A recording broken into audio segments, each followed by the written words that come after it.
Paz do Senhor para todos. Eu gostaria que você abrisse sua Bíblia na carta de Tiago, capítulo 1. Nós vamos ler do verso 22 ao 24, tá bom? Tiago, capítulo 1.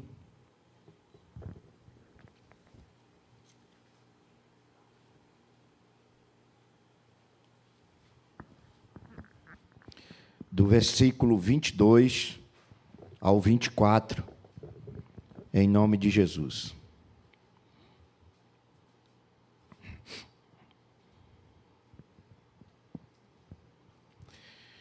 Nos diz a palavra o seguinte, em nome do Senhor: e sede cumpridores da palavra, e não somente ouvinte, enganando-vos a vós mesmos com falsos discursos.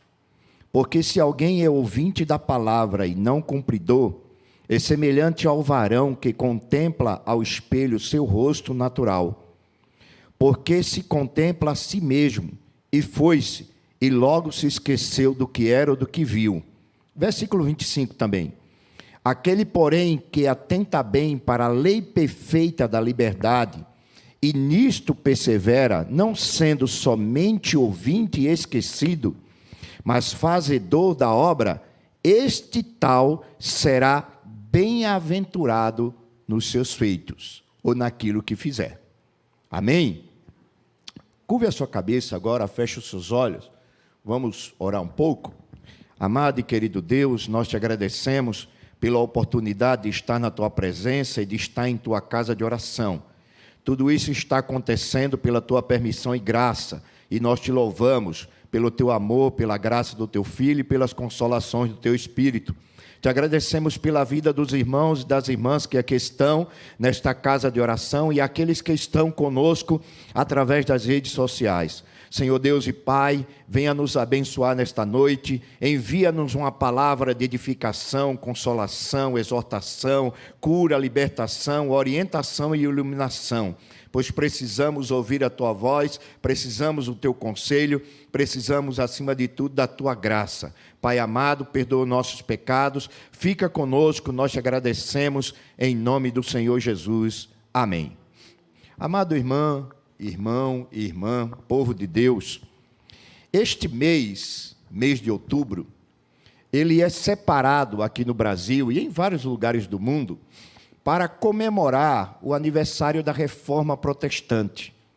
Esse ano tem se falado pouco porque nós estamos aí em uma guerra por causa da campanha política, né? Essa polarização que está aí está sufocando muitas vozes que estão falando e não estão sendo ouvidas. Mas, geralmente, quando o país está um pouquinho mais calmo, né? O mês de outubro, a gente ouve falar mais da Reforma Protestante. Este ano, a Reforma Protestante irá completar 505 anos. 505 anos já que aconteceu, quando no dia 31 de outubro, Martinho Lutero pregou as suas 95 teses de protesto no castelo de Wittenberg, lá na Alemanha.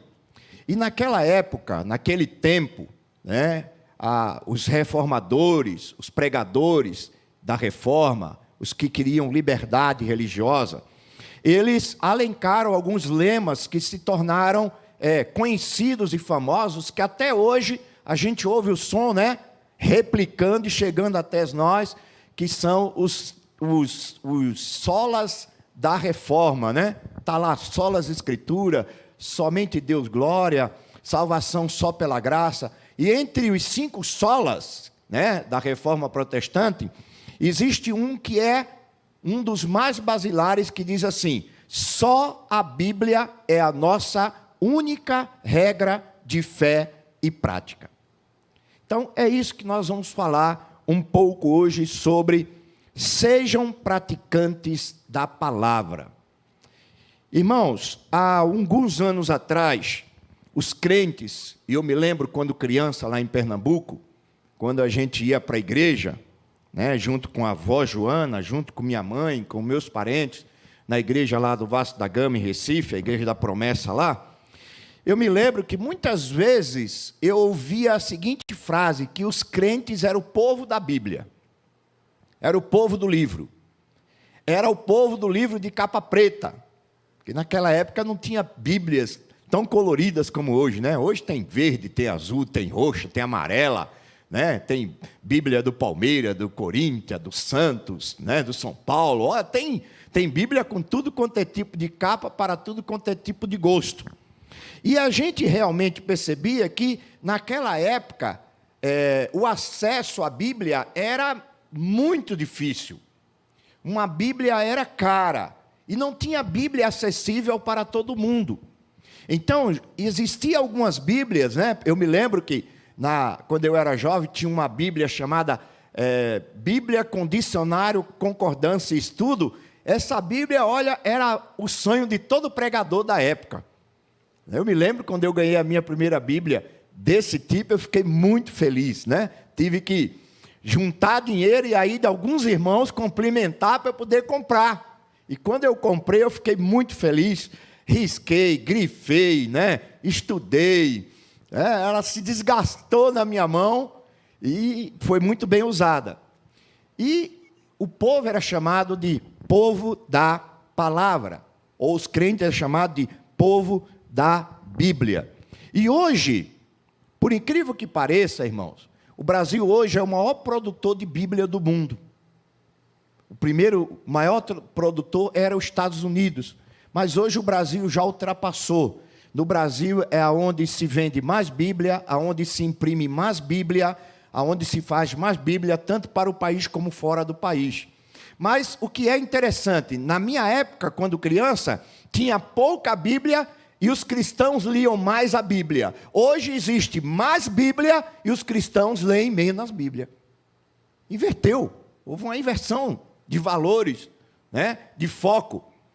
Então, hoje, eu quero falar com vocês sobre o ser praticante da palavra, baseado em Tiago, capítulo 1, verso 22 ao 24. Irmãos, eu fiz algumas anotações aqui que eu quero compartilhar com vocês. Quando nós lemos a Bíblia Sagrada, de Gênesis a Apocalipse, nós percebemos que Deus, Ele é um ser que gosta de falar. Deus gosta de falar. E olha que Deus fala e fala muito na Bíblia. E Ele gosta de falar, e a Bíblia diz que Ele fala de diversas maneiras e diversas formas. Hebreus capítulo 1, verso 1 e 2 diz assim: havendo Deus antigamente falado de muitas formas e de muitas maneiras aos pais pelos profetas, nesses dias tem nos falado através do Filho.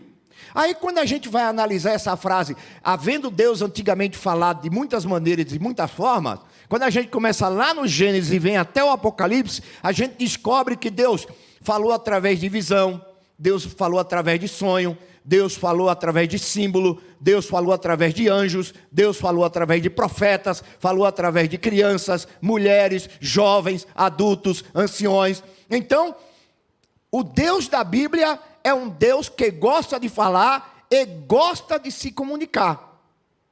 Ele não é um Deus ausente, caladão, mortão. Não, Ele é um Deus que fala. E a Bíblia é a prova disso. A própria Bíblia é a prova de que esse Deus gosta de falar, e Ele fala muito, porque a Bíblia é a declaração da sua vontade. Existe uma diferença entre a palavra de Deus e a nossa. Nós somos seres também que fomos criados com a capacidade de se comunicar e de se expressar através das nossas palavras. Existe uma diferença, é que nas nossas palavras, no nosso muito falar, há transgressão, há erro. Mas no muito falar de Deus nunca há transgressão nem erro, porque Ele é perfeito. Tudo que Ele fala é perfeito. As Escrituras chegam até a dizer que Deus não é homem para que minta, nem filho de homem para que se arrependa. Então, tudo que Deus tem falado e falou, irá falar, está falando, está correto. E está nas Escrituras. Por isso que nós temos que examinar as Escrituras para saber a vontade de Deus. Quando nós pegamos esse livro que nós chamamos Bíblia, E nós vamos analisar um pouco do propósito de Deus em nos dar esse livro. Por exemplo, pega a sua Bíblia aí, vamos ler um pouco hoje, pode ser? Pega aí, 2 Timóteo, capítulo 3, veja aí que coisa interessante. 2 Timóteo, capítulo 3, versículo 14 até o 17. Veja, qual é o propósito, para que Deus inspirou a Bíblia? Para que Deus nos deu a Bíblia? Qual o propósito de Deus em que nós leamos a Bíblia? Aqui nesse texto, Deus fala de vários objetivos. Então, para que serve a Bíblia? Aí ele diz assim, 2 Timóteo 3, verso 14 ao 12. Ele diz assim: Tu, porém, Timóteo, permanece naquilo que aprendeste e de que fostes inteirado, sabendo de quem o tens aprendido, e que desde a tua meninice sabe as sagradas letras. Ele está falando aqui do Antigo Testamento, porque naquela época ainda não tinha o Novo Testamento. A Bíblia dos cristãos era o Antigo Testamento. Aí ele diz assim: sabes as sagradas letras, que pode te fazer sábio para a salvação pela fé que há em Cristo Jesus. Então, no verso 14, Paulo começa a nos mostrar o objetivo de Deus em nos dar as sagradas letras, as sagradas escrituras. Para que as escrituras foram nos dadas? Ele está falando aqui que a escritura foi nos dada para inspirar em nós a fé em Cristo Jesus, para que nós sejamos salvos. Então, a Bíblia, ela é um manual de salvação. Na Bíblia está toda a instrução de Deus para qualquer homem ou mulher que quiser ser salvo. Qualquer homem ou mulher que quiser descobrir o caminho para a salvação, a Bíblia mostra para ele. Então, Paulo está dizendo para Timóteo: Timóteo, permanece naquilo que tu aprendeste com a tua mãe, com a tua avó, Lóide e Eunice. Essas duas santas mulheres, você aprendeu com ela as sagradas letras. Permaneça firme, porque crendo nessa palavra, seguindo essa palavra, fazendo o que essa palavra diz, tu te tornarás sábio para a salvação pela fé que há em Cristo Jesus. Aí no verso 16 ele diz assim: por que, Timóteo, você pode confiar ou pode colocar a sua fé nessa palavra? Em que esta palavra é especial? Aí ele vai falar: toda a escritura é divinamente inspirada e proveitosa. Essa palavra inspirada vem de um termo grego que quer dizer theos pineostos, ou seja, soprado por Deus, soprado pelo Espírito. Paulo está dizendo que as escrituras, ela não têm origem humana. Ele está dizendo que essa escritura, essa sagrada letra, ela é um sopro de Deus, ela faz parte da natureza de Deus. Deus falou e os homens santos reverberaram a palavra de Deus e escreveram no livro de Deus aquilo que Deus falou. Agora, para que Deus nos deu essa palavra inspirada? Ele diz assim: toda a escritura é divinamente inspirada e proveitosa. Proveitosa. Primeiro, para nos ensinar. Segundo, para nos redarguir. Terceiro, para nos corrigir. Quarto, para nos instruir em justiça. E no versículo 17, para que o homem de Deus seja perfeito e perfeitamente habilitado para toda boa obra. Então Paulo está falando aqui tanto do objetivo, da inspiração e da utilidade das escrituras. É por isso que Tiago aqui, volte lá para Tiago capítulo 1, volte lá na sua Bíblia, por favor, deixa aí em Tiago capítulo 1, ele vai falar da importância de sermos praticantes da palavra. Já que estamos no meio da reforma, e um dos lemas da reforma é que a Bíblia é a nossa única regra de fé e prática, vamos ver então a importância de sermos praticantes da palavra. Primeira coisa que nós vamos analisar é a palavra de Deus e os seus resultados na vida daquele que a pratica. Quais são os resultados da palavra de Deus nas nossas vidas e o que nós devemos fazer? Veja aí no capítulo 1 de Tiago, verso 21, que ele diz que a primeira coisa que temos que fazer para que as escrituras sejam úteis na nossa vida é enxertá-la no nosso coração. Ou seja, encher a nossa alma da palavra. Ele diz assim, ó: portanto, livrem-se de toda impureza moral e de toda maldade que prevalece. Aceitem, olha o que ele diz, olha que conselho. Aceitem humildemente a palavra implantada em vós, a qual é poderosa para vos salvar. Ele está dizendo aqui que no dia que nós aceitamos Jesus, nós nascemos da palavra. Sendo nascido da palavra, a palavra foi enxertada em nós. Mas para que a palavra faça efeito em nós, nós temos que aceitá-la humildemente e deixar a palavra fazer o processo de transformação no pensar, falar e proceder da nossa existência. Nós temos que dar acesso, liberdade à palavra, para que a palavra se torne eficaz. Quando você vai para Colossenses, capítulo 3, verso 16, o mesmo Paulo ele vai dizer o seguinte, ó: habite ricamente em vós a palavra de Cristo. E quando Paulo fala isso, me vem à mente aquilo que Jesus disse. O Senhor disse assim, ó: a boca fala daquilo que o coração está cheio. Se o teu coração está cheio da palavra, teus lábios vai o quê? Fluir a palavra. A palavra vai estar no teu pensar, no teu falar e no teu proceder. Mas eu tenho que encher o meu coração da palavra. E quando eu encho o coração da palavra, olha o que ele diz, Colossenses 3,16. Habite ricamente entre vós a palavra de Cristo. Ensinem e aconselhem-se uns aos outros com toda a sabedoria. Cantem salmos, hinos e cânticos espirituais com gratidão a Deus em vosso coração. Então você está vendo aqui o resultado de quem deixa o coração se encher da palavra. Quando o nosso coração se enche da palavra de Deus, nós temos bons conselhos para dar, nós temos boa sabedoria para ensinar, nós temos cânticos para louvar, nós temos louvores para exaltar e nós temos gratidão a Deus para dar. Tudo isso é o resultado da palavra em nossa vida, mas eu tenho que enxertar o meu coração da palavra. E como é que eu enxerto o coração da palavra? Lendo, estudando e experimentando a palavra, colocando ela em prática. Se a palavra diz que orar funciona, eu oro.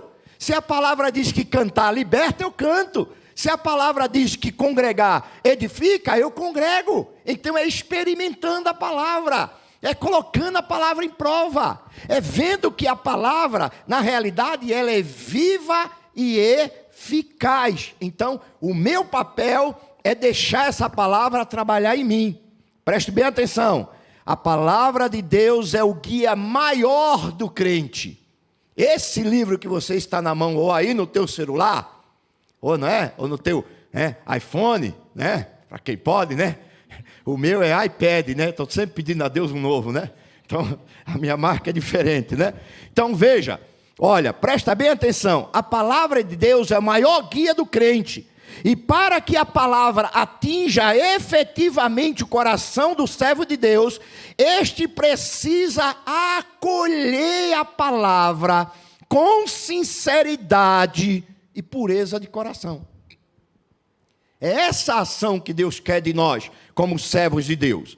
Aí no verso 21, continuando no verso 21, ele diz que além de enxertarmos a palavra, nós temos que acreditar e deixar a palavra fazer o processo de salvação da nossa vida.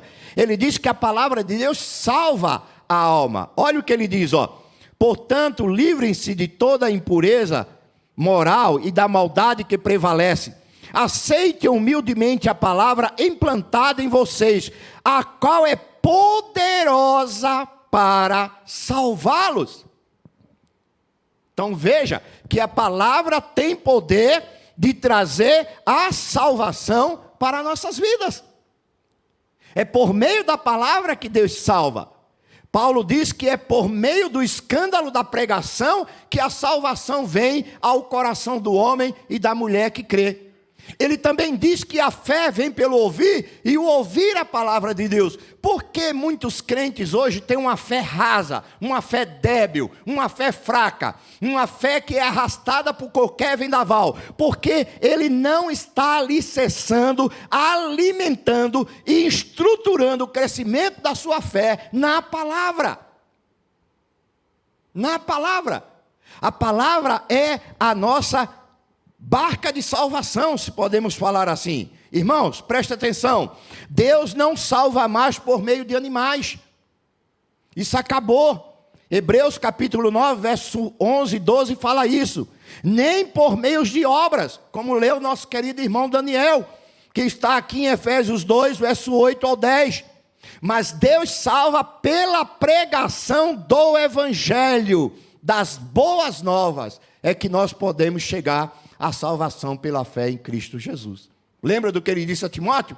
Guarda essa sagrada das letras, que vão te tornar sábio para a salvação pela fé em Cristo Jesus, nosso Senhor. Então a palavra, ela remete à salvação. Quando nós nos guiamos pela palavra, a palavra nos salva em todo sentido. A palavra nos salva da decadência moral. A palavra nos salva da decadência espiritual. A palavra nos salva de perigos físicos. A palavra nos abençoa em todos os sentidos. A palavra traz salvação. E acima de tudo, ela traz salvação eterna. Tem um termo que é usado na igreja católica, que eu ouvia muito quando era criança, e depois de adulto eu fui estudar, né? Eu ouvia muitos padres falar, eles diziam assim, que a Bíblia é um livro salvífico. Ou seja, a Bíblia é um manual de salvação. Então Deus já nos deu o mapa da salvação. Deus já deu o GPS do céu, é a Bíblia. É o Waze de Deus para levar o homem para a eternidade. Então a palavra, ela nos salva. Aí ele vai falar agora, no verso 22 ao 24, ele vai falar sobre a prática da palavra. Olha, essa palavra tem que estar enxertada em nós, porque esta palavra é o meio de salvação. Mas essa palavra não será eficaz se não for praticada, se não for colocada em prática. Aí ele diz no verso 22 e 24, sejam praticantes da palavra e não somente ouvintes, enganando-vos a vós mesmos. Aquele que ouve a palavra, mas não a põe em prática, olha a ilustração dele, é semelhante a um homem que olha a sua face no espelho, vê que está suja, e depois de olhar para si mesmo, sai e logo se esquece do que viu. Ou seja, ter a palavra, dizer que crê na palavra, carregar a palavra debaixo do braço, cantar a palavra, falar para os quatro cantos que a Bíblia é a palavra de Deus, mas não praticá-la, é igual a nada. Simplesmente isso que Tiago está falando. O escritor bíblico não tem interesse em que o leitor da epístola apenas acolha a palavra no seu coração. Antes, ele deseja que o crente a pratique. Não pode haver incoerência entre o que se diz e o que se faz para quem é discípulo de Jesus. Não pode haver essa incoerência.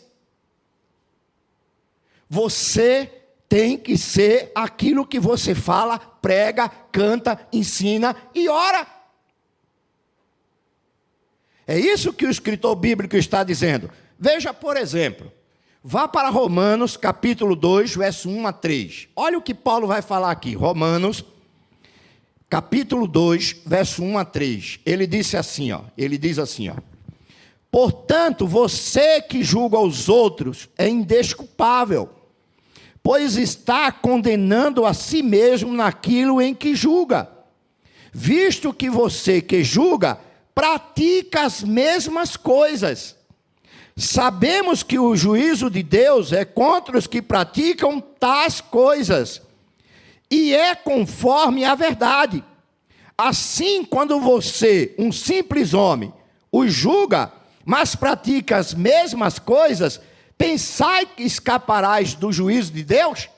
E o que será que ele está falando? Ele está dizendo assim, ó, você que julga alguém, mas pratica as mesmas coisas desse alguém, você acha que Deus vai condenar só quem pratica, ou também a quem consente e concorda? De que será que ele está falando? Vamos ver um pouquinho mais? Veja como a Bíblia é coerente. Se não fosse, não seria a palavra. Capítulo 2, verso 17 ao 24. Aí você vai entender o que ele está falando. Ele diz assim, ó. Ora, você que leva o nome de judeu. Aqui ele está falando direto ao povo dele, o povo judeu. Mas eu quero fazer um exercício aqui. Tira a palavra judeu e coloca a palavra crente. Vamos trazer para nós, né? Vamos botar a carga nas nossas costas. Ele diz assim, ó. Ora, você que leva o nome de judeu ou crente, apoia-se na lei e orgulha-se em Deus. Se você conhece a vontade de Deus e aprova o que é superior, porque é instruído pela lei, né? A lei diz, não matarás, não adulterarás, não levantarás falso testemunho contra o teu próximo, não toma o nome de Deus em vão, né? A lei lá, os 10 mandamentos.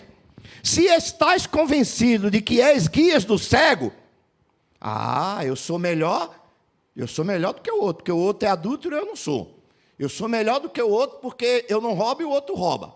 Eu sou melhor do que o outro porque eu não levanto falso testemunho, mas ele é mentiroso. Ele está dizendo isso. Ele diz assim, ó. Ele diz assim, continuando, ó. Se estás convencido de que és guias do cego, luz para os que estão em trevas, instrutor dos insensatos, mestre de crianças, porque tem a lei a expressão do conhecimento da verdade, então você que ensina aos outros, não ensina a si mesmo? Pergunta Paulo.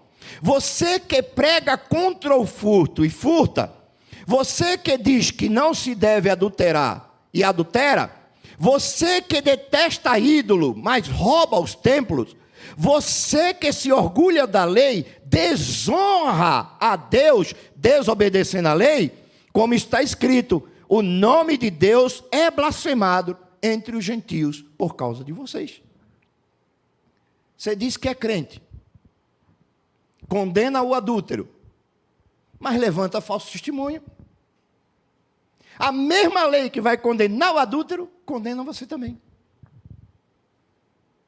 E não pense porque você veio numa igreja, levantou a mão, aceitou Jesus e acha que Jesus tem que fazer tudo por você e está tudo certo, você está equivocado. Porque o mesmo Jesus que disse à mulher adúltera assim, ó, mulher, aonde estão os teus acusadores? Foram embora, Senhor. Não te condenaram? Não, nem eu te condeno. Mas agora vá e não peque mais. Foi o mesmo Cristo que perdoou, disse para ela, vá e não peque mais. Há um cidadão que chegou a Jesus doente, e ele estava doente por causa de uma transgressão. Jesus disse para ele, eu te curo, vai, a tua fé te salvou, mas não peque mais, para que não te aconteça coisa pior. Então, o que é que Paulo está nos chamando aqui? Paulo está dizendo que nós devemos ter uma fé coerente entre o crer e o praticar. Eu vejo muito crente, agora eu vou dar uma lapada em mim e na minha tribo, né, que é a tribo dos crentes.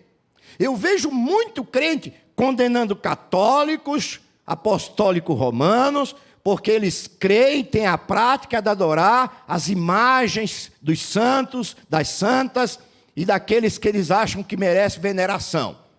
Abre a boca, fala, condena, mete o cacete, arranca o couro do coitado do católico. Mas deixa o bichinho sem cruz, sem lenço, sem documento. Arrebenta com o coitado. Aí esses mesmos crentes dá calote no comércio. Mente pra danado. Aí eles condenam os outros e Paulo está dizendo, tu que dizes que o outro está condenado por quebrar tal mandamento, tu também serás condenado junto.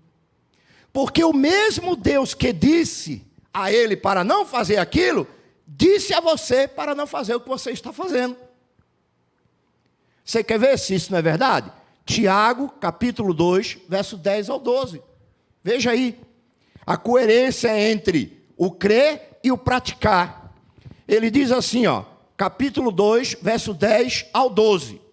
Ele diz assim, ó: pois quem obedece a toda a lei, mas tropeça em apenas um ponto, torna-se culpado de quebrá-la inteiramente.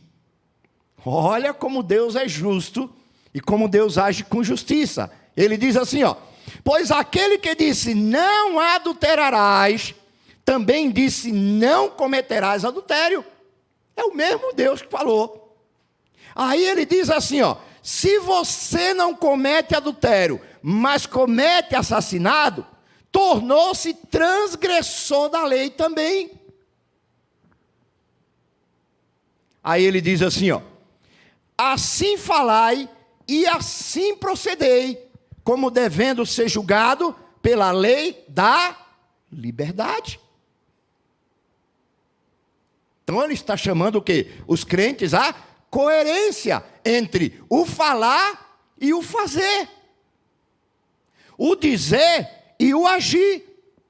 Aí quando você volta lá em Romanos capítulo 1, verso 32, quando você pega lá no versículo 1, Paulo vai até o versículo 31, Paulo fala da condenação do mundo gentil. Aí ele diz que os gentios, os incrédulos serão condenados porque matam, roubam, adulteram, blasfemam, trocam a glória de Deus, né, por uma glória humana, ou transforma a imagem de Deus em um animal. Ele condena ali a idolatria, ele condena ali o sexo ilícito, ele condena tudo quanto é sujeira da imoralidade humana. Aí ele fecha no versículo 32, ele diz uma coisa surpreendente. Ele diz assim, ó: embora conheçam o justo decreto de Deus, de que tais pessoas que praticam tais coisas merecem a morte.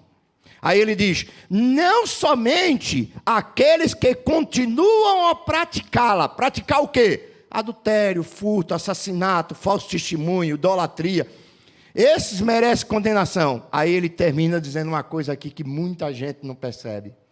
Ele diz assim, ó: Deus vai condenar não só quem pratica, mas também quem aprova os que praticam tais coisas.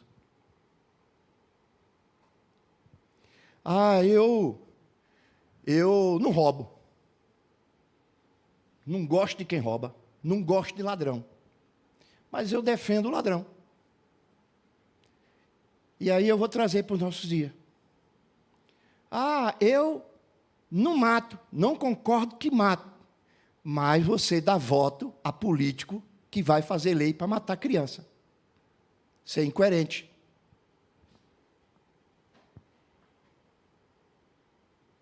Você está sendo incoerente. Eu não roubo, mas elege ladrão. Você vai ser condenado junto, no mesmo saco. Quando Deus fechar o pacote, vai colocar você também.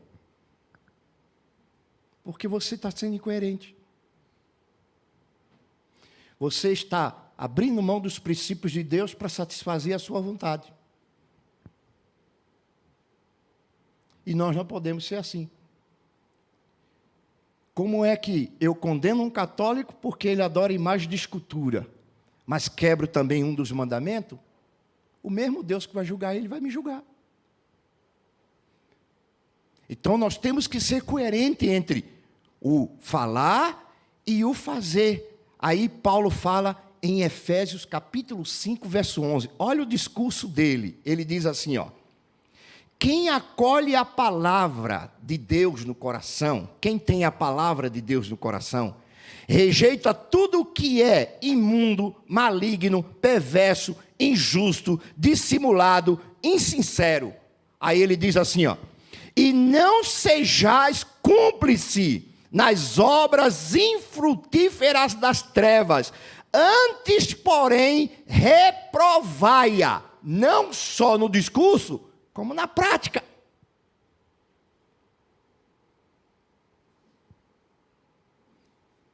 E hoje, mês da reforma, era para a gente estar pregando isso direto. Para que o nosso discurso bata com o nosso comportamento. Por isso que o tema é: sejam praticantes da palavra. Nessas eleições, irmão, desculpa eu falar um pouquinho de política, nessas eleições, desde que começou essa guerra aí, irmão, eu quero confessar um negócio para vocês, viu, irmão? Eu vim lá da estação até aqui, eu cheguei até ali chorando, pensando na situação da igreja no Brasil. De Adventista Promessa, de Assembleano, de Batista, de todo mundo, pensando. Irmão, cada vez, parece que cada vez que está se aproximando do dia 31, o quadro está ficando mais aberto ainda assim, mais claro ainda. Irmão, o quanto a igreja brasileira está sem identidade. A igreja brasileira pegou os princípios da palavra de Deus e jogou no lixo. Jogou no lixo. É vergonhoso. Me desculpe. E eu espero que nenhum de vocês estejam debaixo dessa palavra que eu estou falando. É triste de ver. É triste. Candidatolatria, gente idolatrando candidato, gente idolatrando partido, gente idolatrando indivíduo. Crente não tem que idolatrar nem candidato, nem partido. Crente não tem que votar porque gosta do partido A, do partido B, ou do candidato A, do candidato B. O crente tem que votar baseado nos princípios da palavra. A palavra é a nossa única regra de fé e prática. Está de acordo com a palavra, tem meu apoio, tem meu ombro, tem minha camaradagem, tem minha amizade. Não está? Você pode ser o cara mais lindo do mundo, o mais inteligente do mundo, mas, meu querido, beijinho para você, meu santo, meu lindo, meu fofo, eu fico com a palavra, tá, amado? É a palavra.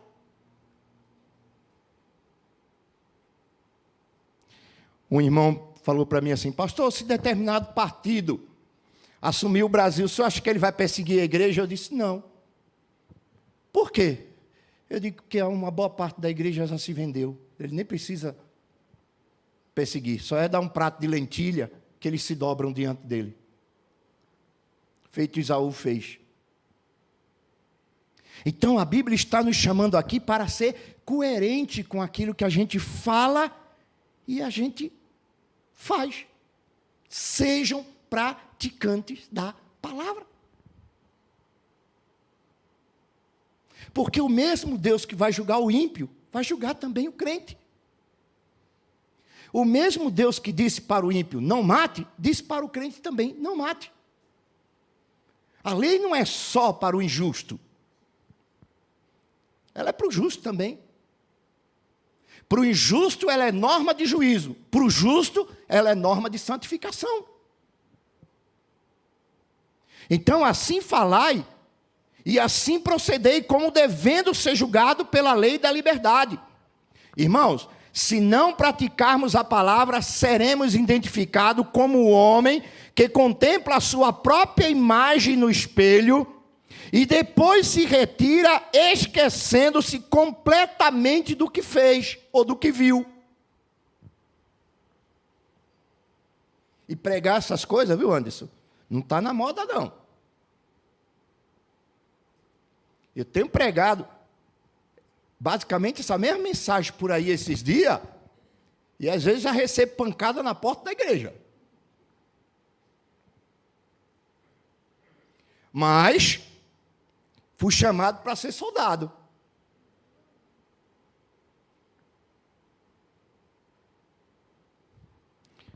Vamos lá. A palavra, quando praticada, ela traz felicidade. Olha o que ele diz no verso 25. Mas o homem que observa atentamente, que olha no espelho, que vê seus defeitos, que vê suas manchas, que vê suas sujeiras, e se corrige pela palavra, ele diz assim: mas o homem que observa atentamente a lei perfeita, que traz a liberdade, e persevera na prática dessa lei, não esquecendo do que ouviu, mas praticando, esse será bem-aventurado, feliz, abençoado em tudo aquilo que fizer. Você crê nisso, irmão? Você crê que a prática da palavra traz liberdade, traz felicidade? Não foi isso que o Senhor falou a Josué? Quero deixar um versículo aqui para você meditar durante a semana. Josué capítulo 1, verso 8. Ou se você quiser ler do primeiro verso até o verso 9, se você quiser ler do capítulo 1 de Josué, vá lá, veja o que Deus disse. Tem muita gente aí correndo atrás do sucesso. E sabe onde está o sucesso? Na palma da tua mão, num livro chamado Bíblia.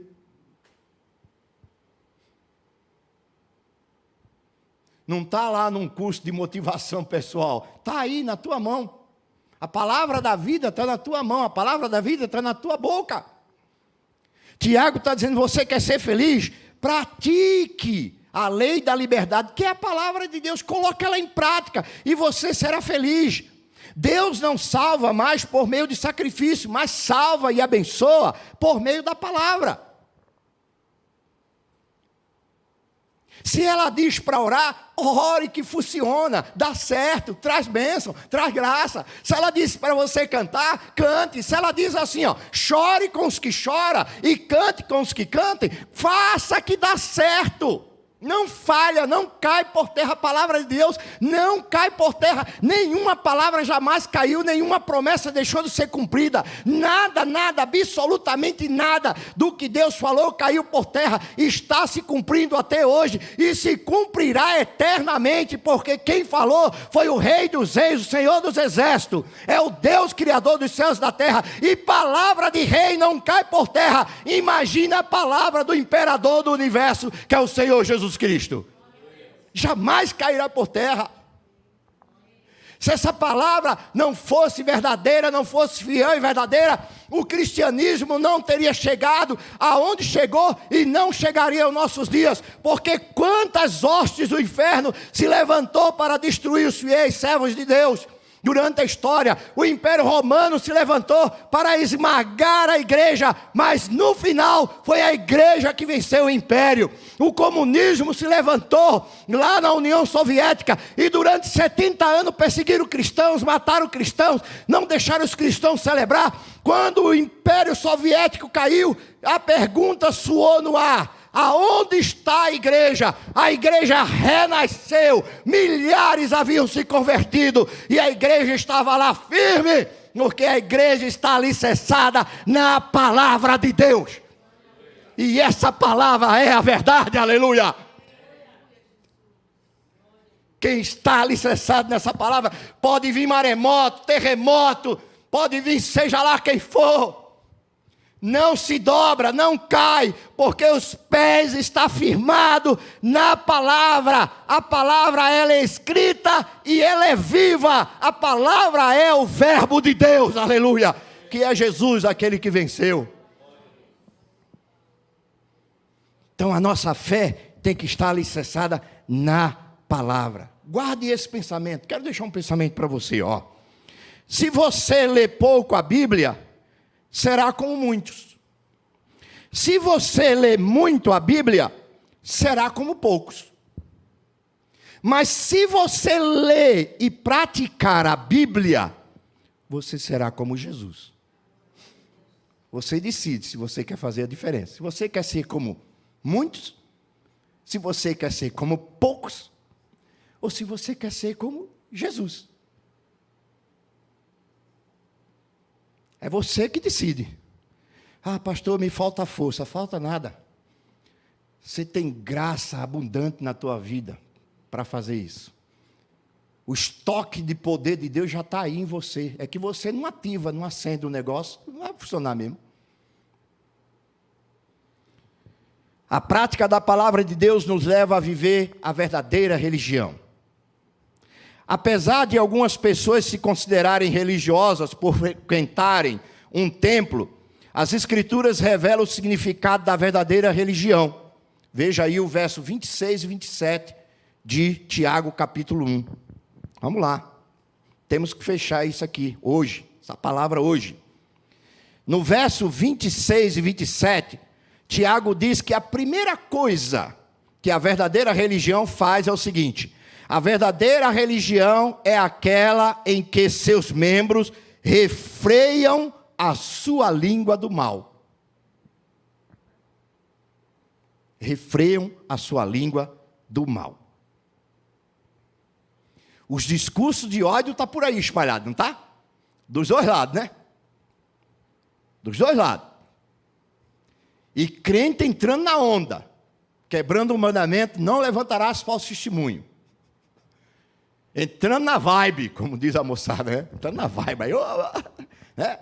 Surfando no erro, ao invés de calar, procurar saber a verdade e falar aquilo que edifica. Aí ele diz assim, ó: se alguém supõe ser religioso, deixando de refrear a sua língua, antes enganando o próprio coração, a sua religião é vã. Fala, canta, prega, ora, mas quando você vai ver a prática, nada. Só discurso vazio.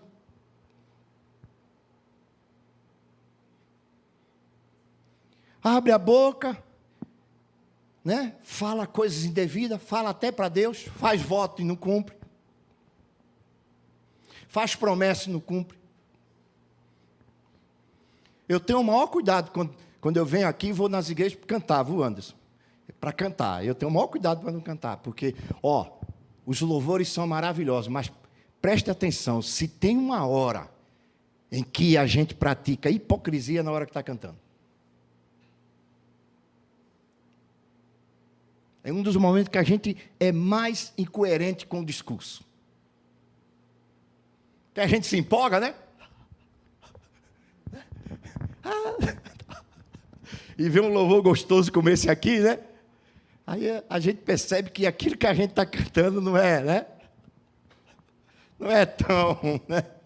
Na nossa vida, né?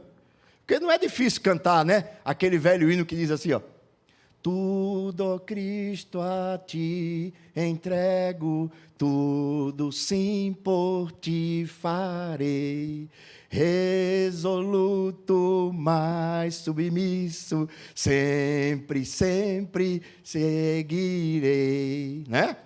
Aí está lá, ó: tudo entregarei. Ah, como é fácil cantar. Ai, que moleza cantar. Mas o praticar é fácil, irmão, fazer isso? Não é. Agora eu vou deixar de cantar? Não. Eu canto pela fé, agradando a graça. Então, Tiago está dizendo, se alguém cuida ser religioso, refreia a sua língua. Põe um cabresto na língua. Guarde a sua língua, porque ela pode tanto ser saúde para a tua alma, como doença para os teus ossos.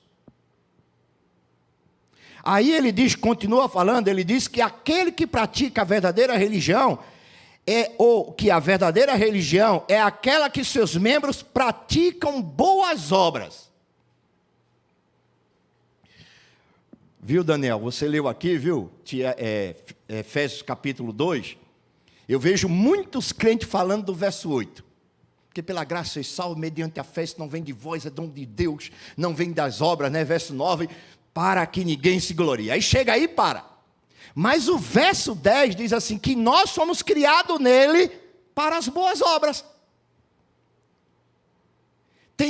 Eu não consigo entender que tem crente que ele diz que tem a vida cheia da graça, mas é pobre de obras. Porque Tiago vai dizer aqui, a religião pura e sem mácula para com Deus nosso Pai é esta: visitar os órfãos e as viúvas nas suas tribulações. Ou seja, praticar caridade, socorrer os necessitados, abençoar os aflitos, ajudar os caídos. Eu fico me perguntando, dizem que o Brasil tem 45 milhões ou 40 milhões de evangélicos, de crente. Aí eu fico, onde é que estão esses crentes que não estão ajudando os asilos, os orfanatos, as casas de caridade, os hospitais filantrópicos, Porque você já pensou se 40 milhões de cristãos brasileiros resolvessem se unir e dar pelo menos R$ 1 de oferta para essas entidades de caridade, quanto não ajudaria? Eu me lembro, quando eu congregava na igreja do Jabaquara, a gente ia visitar um asilo que tinha próximo da igreja. Meu irmão, olha, o sábado à tarde lá era o dia da alegria dos velhinhos e da velhinha, porque só em a gente ir lá, eles ficavam contentes, só em a gente ir lá, conversar, orar com eles, levar algumas coisas para eles ficavam, era um bálsamo para a alma deles. Eu cansei de ouvir alguns dizer: meu filho, obrigado porque você veio me ver, porque vocês vieram trazer essa palavra, eu estou aqui, minha família me jogou aqui, não vem neto, não vem filha, não vem parente, não vem ninguém. Vocês é um bálsamo para os nossos ouvidos, a alegria dos nossos olhos, simplesmente por uma visita. E quantas vezes cheguei lá, a diretora do asilo falava para a gente: tem como vocês doar papel higiênico para nos ajudar?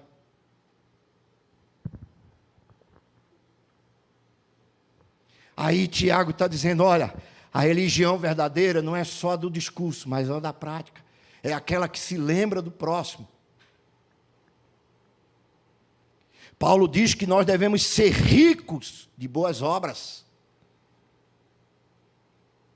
Você ainda é daquele que separa uns trocadinhos para dar esmola? Se você é feliz. Ah, pastor, está difícil dar esmola. Ô, pastor, a gente passa na rua, né, está difícil. Está difícil, mas não é impossível. Se você procurar, tem gente que realmente está precisando. Às vezes dentro da igreja. É tanto que Tiago diz nessa carta, ele diz assim, que adianta vocês se reunirem, e nesse culto vocês sabem que tem um irmão que está padecendo necessidade, e quando chega no final do culto, você dá aquele abraço nele, né?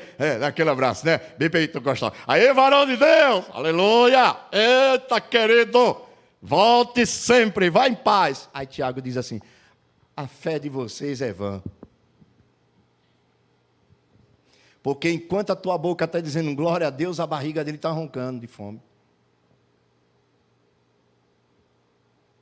Ajude a quem você pode ajudar. Seja caridoso. Aquela blusa que está lá no teu armário, né? Está surrada. Não ponha para enxugar chão, não. Doe para uma instituição de caridade. Aquele brinquedo que teu filho já usou, está surrado, mas ainda dá para brincar, leva num asilo. Ou não é? Num orfanato, melhor falando, né? Faça caridade, seja caridoso.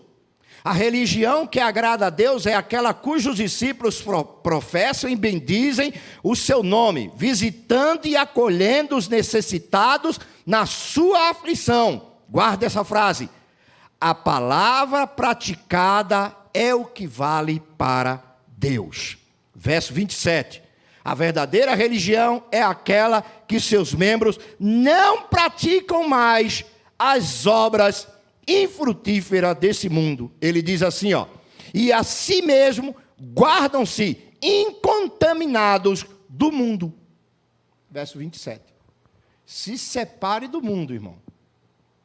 Não seja mundano. E quando eu estou falando de ser mundano aqui, estou falando de medida de cabelo, tamanho de saia, aparência externa, não. Não seja mundano.